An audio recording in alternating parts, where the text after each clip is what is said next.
फिर हम अगर इसके आगे बढ़ते हैं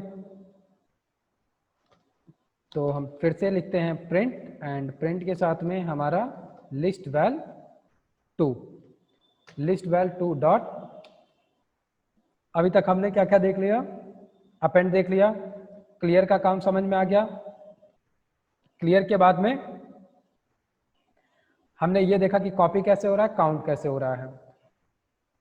अब अगर बात की जाए एक्सटेंड की, कि ये एक्सटेंड मेथड एक्चुअल में क्या वर्क कर रहा है, तो एक्सटेंड नाम से हमको पता चल रहा है कि ये क्या करेगा, किसी भी एक लिस्ट के अंदर दूसरी लिस्ट की मर्जिंग। जैसे अभी हमने क्या किया था, अभी हमने पूरी की पूरी एक लिस्ट को उठाकर एक दूसरे वेरिएबल के अंदर स्टोर कर दिया। लेकिन अगर तुम ये कहो कि मेरे पास 2 लिस्ट है और 2 लिस्ट को मुझे आपस में मर्ज करना है, उनको एक लिस्ट बना देनी है, तो उस केस में हम क्या करेंगे, 2 लिस्ट को आपस में मर्ज करने के लिए एक्सटेंड का यूज करेंगे। तो तुम अगर ध्यान दो तो इस समय हमारे पास एक्चुअल में 2 लिस्ट है, एक है लिस्ट वैल और एक है लिस्ट वैल 2।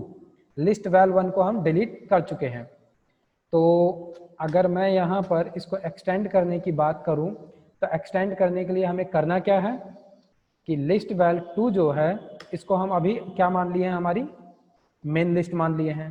तो डॉट करके हमने यूज किया एक्सटेंड मेथड का, और एक्सटेंड मेथड के अंदर हमने एक आर्ग्यूमेंट मतलब कि वो लिस्ट पास की जिसको कि हमें लिस्ट वैल 2 के साथ जोड़ना है। तो हमें जोड़ना था लिस्ट वैल 2 को।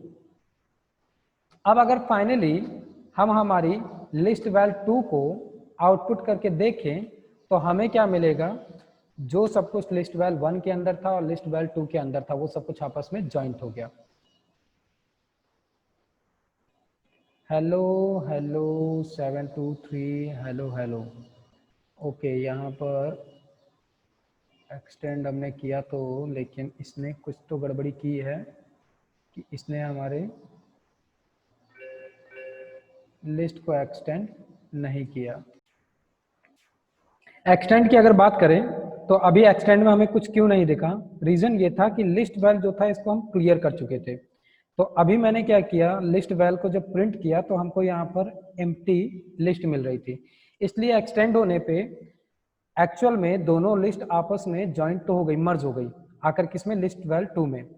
लेकिन एक्चुअल में पहले लिस्ट के अंदर कोई वैल्यू नहीं थी, इसलिए हमको कुछ भी दिखा नहीं।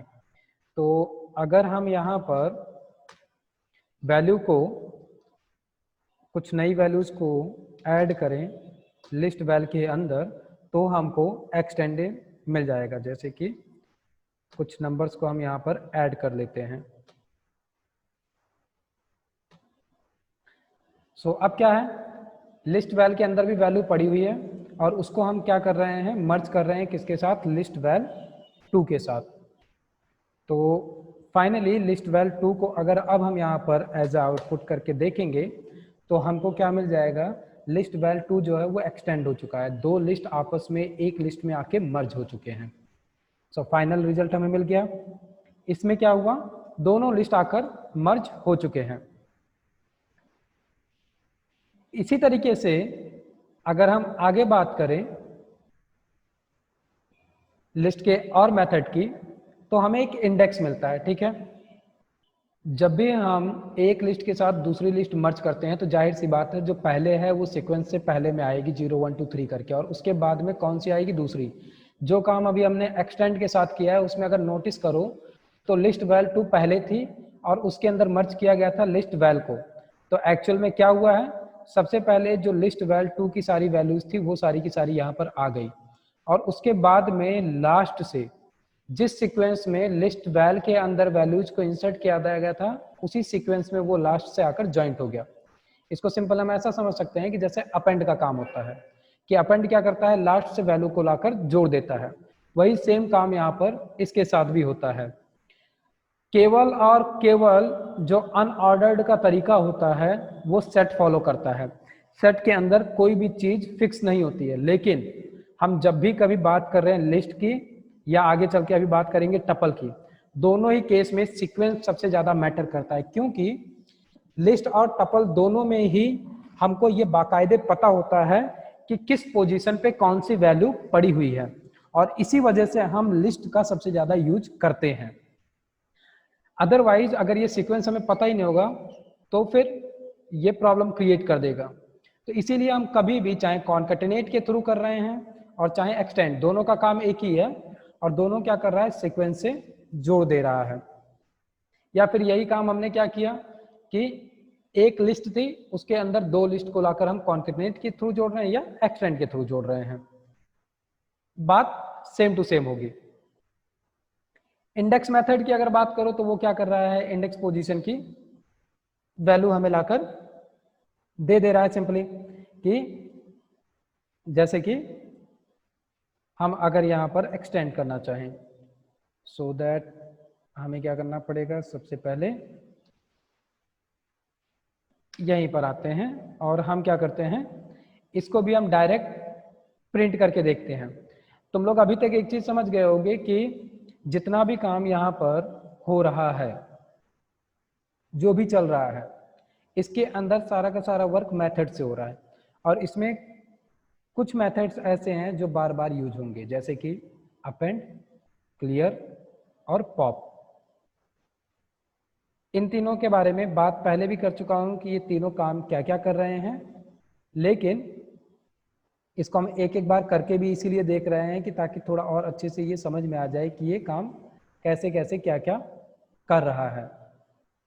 सो अगर हम अभी बात करते हैं इंडेक्स की, तो इंडेक्स नॉर्मली क्या कर रहा है, हमने प्रिंट किया और प्रिंट के अंदर लिस्ट वैल 2 डॉट इंडेक्स, और इंडेक्स के अंदर हमको क्या करना है, कोई भी इंडेक्स पोजीशन हमने एंटर कर दी और इसके बाद में हमने रन किया। सो फाइनल लिस्ट वाला जो आउटपुट है उसके जस्ट पहले हमको एक आउटपुट और मिलेगा। क्या कह रहा है, for is not in the list. ठीक है, फॉर नहीं है तो हम क्या करते हैं, हमारे पास हेलो पड़ा हुआ था, तो हमने हेलो फाइंड किया कि हेलो कहां पर पड़ा हुआ है। सो हमको क्या मिला, 0। तो एक बार हम यहाँ पर एक यूनिक वैल्यू डालते हैं 4343 एंड देन हम एक बार फिर से रन करते हैं इसको। क्या मिला, 7।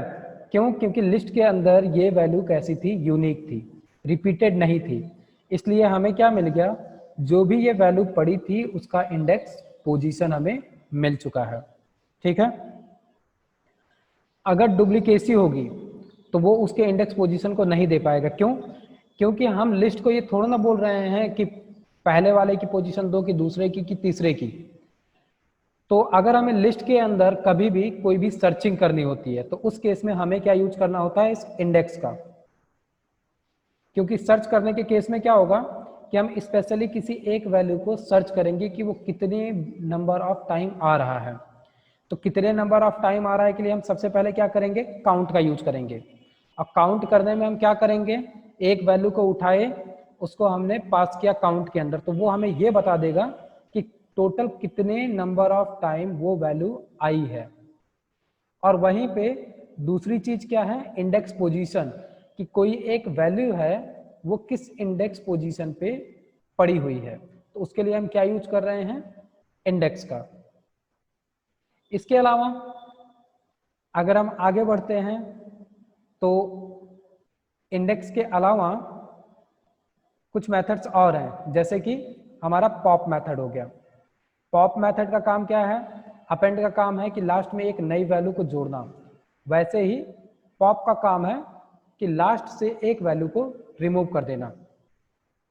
तो मान लो कि हम यहाँ पर ही हैं और हमने क्या किया, प्रिंट किया, और प्रिंट में डायरेक्ट हमने पॉप मैसेज दिया, और पॉप मैसेज देने के बाद में लिस्ट वैल 2 से हम एक वैल्यू को डिलीट करते हैं और लास्ट वाली वैल्यू को हम डिलीट करने वाले हैं।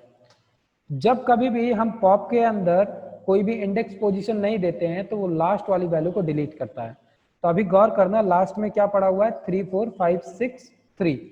अगर हम अभी रन करेंगे तो ये लास्ट से एक वैल्यू को डिलीट कर देगा, वैल्यू चली गई। दैट मीन्स कि 3 4 5 6 3 वाली वैल्यू डिलीट हो गई।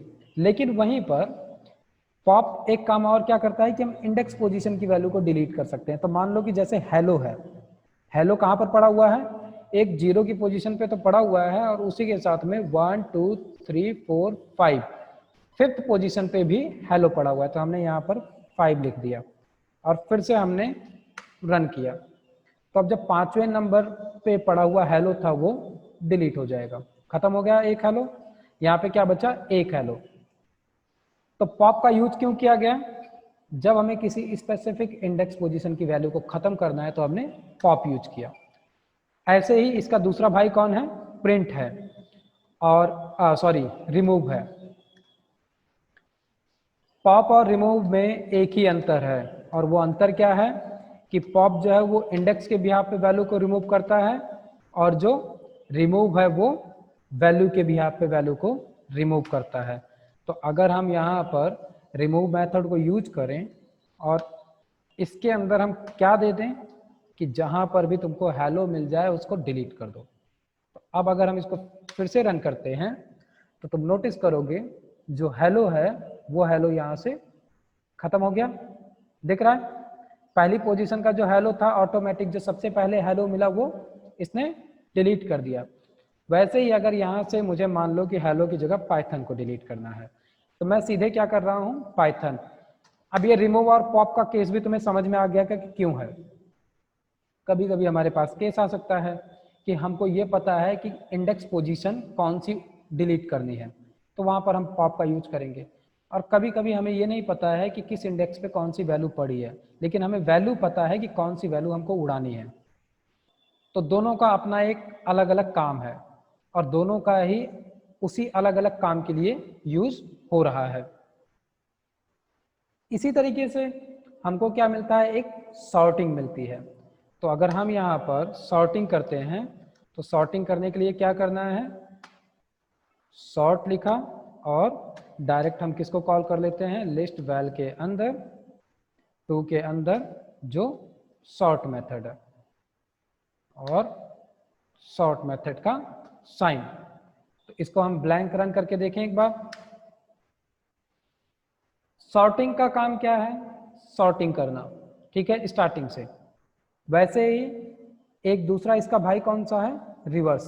वो क्या करेगा, रिवर्स कर देगा, पूरी की पूरी लिस्ट को उठाएगा और घुमा देगा उल्टा। तो अभी के केस में अगर हम सॉर्टिंग को देखें तो सॉर्टिंग ने क्या किया, सॉर्टिंग ने हमको एरर दिया, टाइप एरर, कहीं पर कोई मिस्टेक हो गई। क्या मिस्टेक हुई, not supported between instant of int and str। Okay, sorting के लिए क्या कह रहा है कि सॉर्टिंग को ये सॉर्ट नहीं करेगा जब तक कि इसके अंदर कोई एक टाइप की वैल्यू ना हो। क्या कह रहा है, not supported between instant of int and str। तो कोई दिक्कत नहीं है, हम सॉर्ट के लिए एक स्पेशल क्या बनाते हैं, लिस्ट नम नाम का एक लिस्ट बनाते हैं और इसमें हम रैंडम डिजिट्स दे देते हैं, ठीक है, और हम इसको सॉर्ट करके देखते हैं। क्यों ऐसा करना पड़ेगा, क्योंकि सॉर्टिंग के केस में जैसे कि तुमको याद होगा जब हम स्टार्टिंग में नंबर सिस्टम पढ़े थे तो हमने बात की थी कि हम स्ट्रिंग को नंबर में यानी कि इंटीजर में कन्वर्ट तो कर सकते हैं, लेकिन उसके लिए नियम क्या है कि जो भी स्ट्रिंग है उसके अंदर एक्चुअल में कोई डिजिट होनी चाहिए। अगर डिजिट को छोड़ के कोई अल्फ़ाबेट है तो हम उसको स्ट्रिंग से इंटीजर में कन्वर्ट नहीं कर सकते। वैसा ही सेम केस यहाँ पर क्या है सॉर्टिंग के लिए, कि हम कभी भी जब भी सॉर्टिंग कर रहे हैं तो सॉर्टिंग के लिए एक स्पेसिफिक सीक्वेंस होना चाहिए। अगर वो सीक्वेंस उसको नहीं मिलेगा तो वो सॉर्टिंग नहीं कर पाएगा। तो यहाँ पर इसने प्रॉब्लम क्या रही इसकी, इसने प्रॉब्लम यहाँ पे रेज की कि इसको सॉर्टिंग में नन मिल गया। तो अगर हम वापस चलते हैं और वापस चल के हम यहाँ पर अब क्या चेक करेंगे कि हमने डायरेक्ट क्या यूज कर लिया, लिस्ट नम था और लिस्ट के नम के अंदर हमने पास कर दिया सिंपली सॉर्ट मेथड को। लेकिन सॉर्ट मेथड ने क्या किया, सॉर्टिंग नहीं की। दैट मीन्स कि किसी एक आर्ग्यूमेंट की जरूरत थी जो कि हमने यहाँ पर नहीं लिखा, और इसी की वजह से क्या हुआ, वो सॉर्टिंग हमारी करके कंप्लीट करके हमको उसने नहीं दिया। तो ये बात हमने अभी पहले भी की थी कि जितने भी मेथड्स होते हैं उन मेथड्स के अंदर ये चीज़ फिक्स होती है कि कितने नंबर ऑफ आर्ग्यूमेंट्स जाने हैं। तो वैसे तो बाय डिफ़ॉल्ट केस में जब भी हम कभी भी सॉर्ट यूज करते हैं तो सॉर्ट यूज करने का केस यही होता है कि हम क्या कर रहे हैं, जो लिस्ट है उस लिस्ट को ले रहे हैं और लिस्ट को लेने के बाद में डॉट सॉर्ट लिख रहे हैं और वो हमें उसकी सॉर्टिंग करके दे रहा है। इसके अलावा लास्ट वाला जो मेथड है वो मेथड है हमारा रिवर्स का। तो रिवर्स का केस जो है वो भी ऐसे ही है कि अगर हम रिवर्स को कॉल करते हैं तो रिवर्स क्या करेगा, वैल्यू को हमें रिवर्स करके दे देगा।